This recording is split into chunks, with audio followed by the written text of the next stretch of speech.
Good morning, नमस्ते। आज मैं आपको रीट का फॉर्म भरने के लिए आपको किस चीज का ध्यान रखना है, आज मैं आपको कई महत्वपूर्ण जानकारी देने वाला हूँ।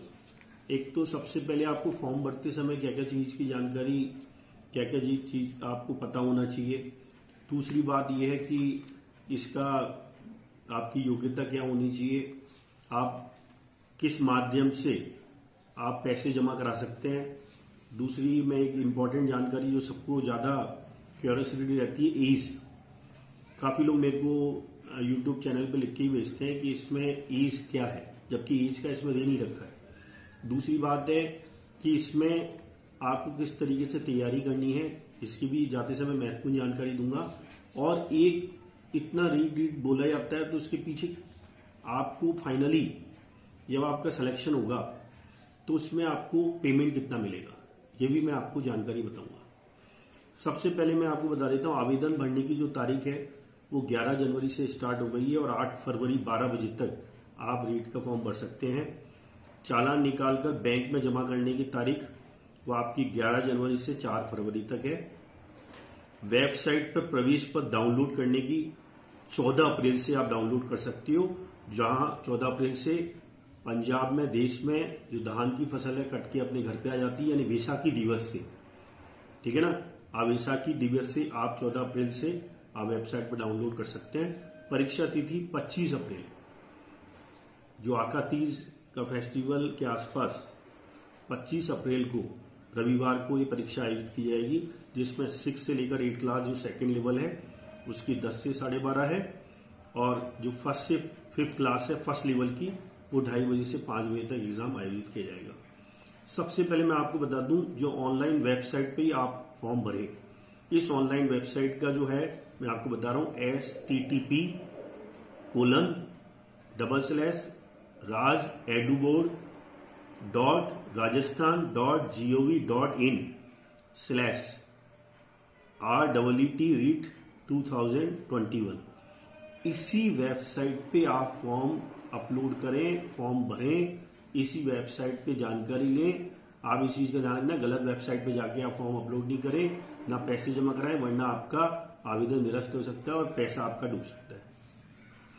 इस वेबसाइट पे जाकर आपको नाम, पिता का नाम, माता का नाम, परीक्षा का स्तर, लेवल 1, लेवल 2, मोबाइल नंबर आपको डाल के, और ये ध्यान रखना आपको सारी महत्वपूर्ण जानकारी सही भरनी है।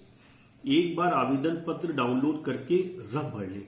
मैं आपको एक महत्वपूर्ण जानकारी दे रहा हूं कि आप जनरली क्या वहीं आप चीज भरते हो और कुछ टाइम बाद में साइट चली जाती है या ब्लॉक हो जाती है और आप फॉर्म है ना जल्दीबाजी में भरते हो। इसलिए बेटर है कि एक बार आप वेबसाइट से आवेदन पत्र रफ डाउनलोड कर लें और उसको पूरा सही भर लें। इससे आपको क्या गलती नहीं होगी और सारी जानकारी एक जगह अवेलेबल होगी। इसमें आपको जो भी जानकारी भरनी है क्लास 10th के प्रमाण पत्र के अकॉर्डिंग भरनी है, इस चीज का ध्यान रखें। एक चीज और है, फाइनल सबमिशन से पूर्व, जब फाइनल आप सबमिशन करोगे, फाइनल सबमिट करोगे रीट का फॉर्म, तो एक बार आपको संशोधन का चांस दिया जाएगा, एक बार संशोधन का अवसर दिया जाएगा। फिर अगर आप फाइनल सबमिट करोगे तो चालान जनरेट हो जाएगा। बैंक के माध्यम से जमा कराना चाहते हैं तो बैंक के माध्यम से, अदरवाइज आप नेट बैंकिंग, ऑनलाइन जो माध्यम दे रखे हैं ई मित्र पे जाके जमा करा सकते हैं। पर एक चीज का ध्यान रखिए, अगर आपने फाइनल सबमिट कर दिया और चालान जनरेट हो गया तो आप फिर अपने आवेदन पत्र में किसी प्रकार का संशोधन नहीं कर पाएंगे। इस चीज का ध्यान रखें, जो भी जानकारी आप भरें सही भरें और उसको चेक कर लें। एक परीक्षा का शुल्क अगर आप लेवल 1 या लेवल 2 देते हैं तो परीक्षा का शुल्क जो है 550 रुपए है, 2 का देते हैं तो 750 रुपए। आपको मैंने कहा बैंक चालान से भी जमा करा सकते हैं, डेबिट कार्ड से भी करा सकते हैं, नेट बैंकिंग से भी करा सकते हैं, ई मित्र के माध्यम से भी जमा करा सकते हैं। अगर आप इन चीजों को ऑनलाइन नहीं भरना चाहते हो, मतलब ऑनलाइन पैसा जमा कराना चाहते हो, आपको लगता है कि अगर मेरे साथ प्रॉब्लम है तो आप बैंक में जाके बेटर है और जमा कराएं।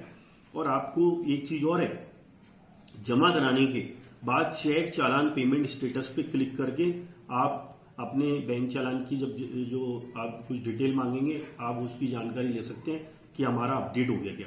एक बार भुगतान होने के पश्चात दोबारा उसी चालान हेतु भुगतान पर आप क्लिक ना करें। बैंक से वेरिफिकेशन होने में या तो तुरंत वेरिफिकेशन हो सकता है या 24 से 48 घंटे में आपका वो डिटेल वेरीफाई हो जाएगी। इसमें थोड़ा टाइम लगता है।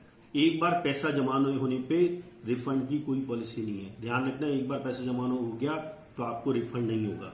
बैंक से सत्यापन होने के पश्चात आप चालान नंबर डाल के आपको एक फिल एप्लीकेशन फॉर्म पूरा भर सकेंगे। पहले आपने छोटी जानकारी भरी, अब पूरा फिल एप्लीकेशन फॉर्म जब भरेंगे तो इसमें ध्यान रखना जो रंगीन फोटो, कलर फोटो आपको अपलोड करनी है। कलर फोटो का साइज 20 KB से 100 KB का साइज होना चाहिए। हस्ताक्षर का जो आप फोटो लोगे उस फोटो का साइज 10 KB से 50 KB का होना चाहिए और दोनों का फॉर्मेट JPEG में होना चाहिए, ध्यान रखना, अदरवाइज वो अपलोड नहीं होगा। मोबाइल नंबर इसमें 2 दे रखे हैं, आप ध्यान रखना। एक मोबाइल नंबर आप स्वयं का भरें और वैकल्पिक मोबाइल नंबर भी भरें, वो अपने फादर मदर किसी का भर दें। और ये सारी जानकारी जो आप अंदर भरोगे, Aadhaar number, mobile number, email ID, जो बच्चा नया ईमेल आईडी बनाएगा तो ध्यान रखें उसका पासवर्ड भी और ईमेल आईडी आपको पूरा पता होना चाहिए। पासवर्ड में कौन सा कैपिटल है, कौन सा स्मॉल है, स्पेशल लेटर, वो आप लिख के रखें, ठीक है ना। वो आपकी महत्वपूर्ण जानकारी आपके पास होनी चाहिए।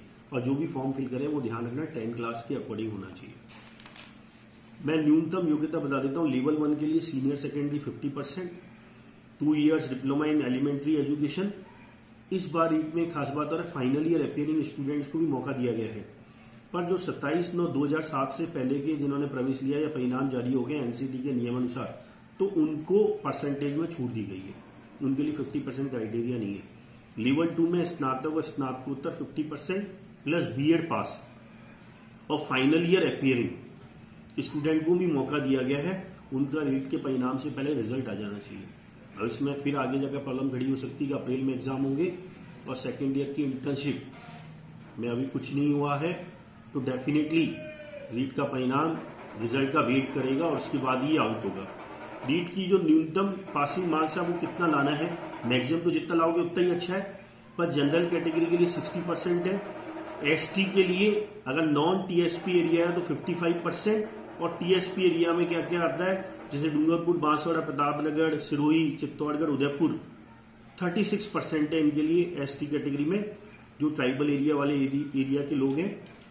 SC, OBC, MBC, EVS, EWS वालों के लिए 55% है। 5% की छूटी गई है एससी, ओबीसी, एमबीसी, ईडब्ल्यूएस के लिए। विधवा, परित्यज्ञा तथा भूतपूर्व सैनिक के लिए 50% है। दिव्यांग के लिए 40% है। शहरिया जाति के लिए 36% है। इसके बाद मैं बता दूं इंपॉर्टेंट चीज कि मोबाइल नंबर, ईमेल आईडी में पहले बता चुका, आप पासवर्ड याद रखना। रीचेकिंग का कोई ऑप्शन नहीं। एक बार आपके मार्क्स आ गए, ध्यान रखना board of secondary education Ajmer ने रीचेकिंग का कोई ऑप्शन नहीं है, इसमें नेगेटिव मार्किंग नहीं है। इसलिए आप कोई भी क्वेश्चन ना छोड़ें, आप सारे क्वेश्चंस अटेम्प्ट करें क्योंकि इसमें नेगेटिव मार्किंग नहीं है, ठीक है ना। और 150 प्रश्न होंगे, 150 अंक के होंगे, इस चीज का आप ध्यान रखें। एक सबसे ज्यादा इंपॉर्टेंट चीज है जो सारे लोग मेरे से बार बार पूछ रहे हैं कि इसमें एज का क्राइटेरिया क्या है। आपको बता दूं जनरल कैटेगरी की minimum 21 years age, maximum 40 years है, 40 साल है। अगर जनरल कैटेगरी फीमेल है तो 45 ईयर्स तक वो एग्जाम दे सकती है। एज रिलैक्सेशन में वो पहली इंपॉर्टेंट चीज है, राजस्थान का नागरिक को एससी, एसटी, ओबीसी मेल के कैंडिडेट्स के लिए 45 ईयर्स तक दे सकता है। SC, ST, OBC female candidate 50 years तक एग्जाम दे सकती है, जो 50 ईयर्स की है। पीडब्ल्यूडी कैंडिडेट्स में जो पर्सन विद डिसएबिलिटीज वाले कैंडिडेट्स हैं वो 10 ईयर्स यानी 50 ईयर्स तक वाला एग्जाम दे सकता है। और पीडब्ल्यूडी जो फीमेल कैंडिडेट्स हैं वो एससी, एसटी वाले 55 ईयर्स तक वाले एग्जाम दे सकते हैं। और विडोज के लिए don't have any upper age limit, वो दे सकती है, ठीक है ना। तो ध्यान रखना कि इसमें अब थोड़ा चेंजेस आ गए हैं, तो आप अपनी कैटेगरी वाइज आप एग्जाम देख सकते हैं। एक इंपॉर्टेंट चीज है कि आखिर इसमें सैलरी कितनी मिलेगी। रीट का एग्जाम आप क्लियर कर लेते हो तो 90% वेटेज रीट के एग्जाम का, 10% आपकी एकेडमिक क्वालिफिकेशन का है। अगर आप इसके बाद थर्ड ग्रेड टीचर बनते हो तो 23,700 का बेसिक पे, 2 साल प्रोबेशन पीरियड है तो 23,700 रुपए, और उसके बाद आपको ग्रेड पे जो भी लगता है, तो टोटल पेमेंट आपका काफी ज्यादा बैठने वाला है। और सेकंड ग्रेड टीचर का 37,800 का बेसिक पे है, प्लस उसके बाद 2 साल प्रोबेशन के बाद उसके ग्रेड पे जो भी लगेगा वो मिलेगा। और फर्स्ट ग्रेड टीचर में 44,000 300 रुपये का बेसिक पे प्लस ग्रेड पे आपको 2 साल प्रोविजन के पीरियड मिलेगा, तो एटलीस्ट 23,700 रुपये तो बेसिक पे प्लस ग्रेड पे जो मिलने वाला है तो काफ़ी अट्रैक्टिव है। इसलिए रीट का एग्जाम महत्वपूर्ण है। जो ये वैकेंसी निकल रही है काफ़ी धमाकेदार वैकेंसी निकल रही है। मैं डेफिनेटली कहूँगा और आगे मैं आपसे कहूँगा कि प्लीज़ मैं इस एग्ज़ाम की तैयारी के बारे में भी आपको जानकारी दूंगा और जो क्वेश्चंस आने वाले हैं, जो आ सकते हैं, वो क्वेश्चंस की भी मेरी सीरीज चालू होगी। डेफिनेटली मेरा वीडियो प्लीज़ लाइक करिए, शेयर करिए, सब्सक्राइब करिए और आप इस तैयारी में, इस एग्ज़ाम की तैयारी में जुट जाइए। नए साल की शुभकामनाएं। Thank you very much. God bless you.